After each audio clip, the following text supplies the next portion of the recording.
On Wednesday, the U.S. published its 43rd Human Rights Report, accusing 200 countries and regions of human rights violations. It claimed that China was abusing Muslim minorities.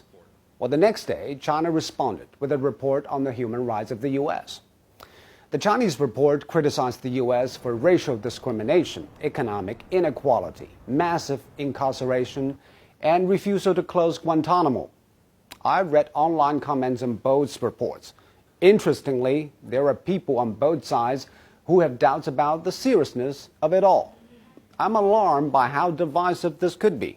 When you ask someone in Nigeria, Bolivia, Bulgaria, Malaysia, Germany, Denmark, or China, do you care about freedom of speech, racial equality, and economic inequality, and in what order?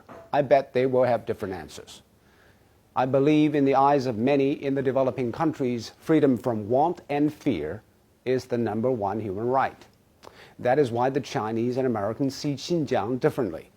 The Chinese want to see a stable and prosperous Xinjiang where Chinese Uyghurs, Kazakhs, and Han people are free from religious radicalization and economic deprivation.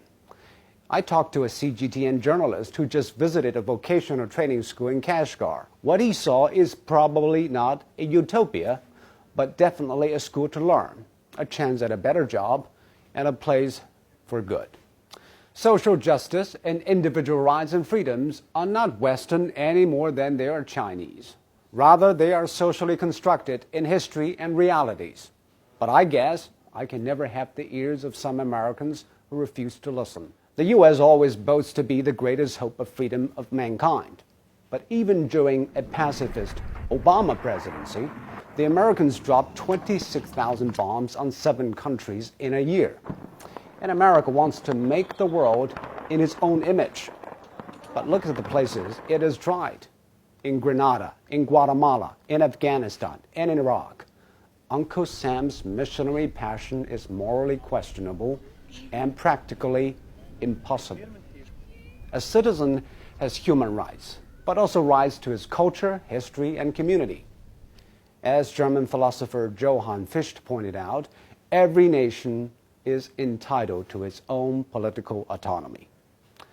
Ronald Reagan once said, "A troubled and inflicted mankind looks to the U.S. as the shining city on a hill."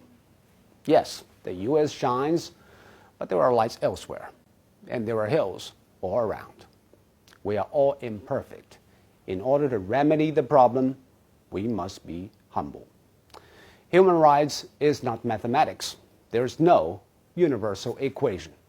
It is a conversation within a civilization and between civilizations.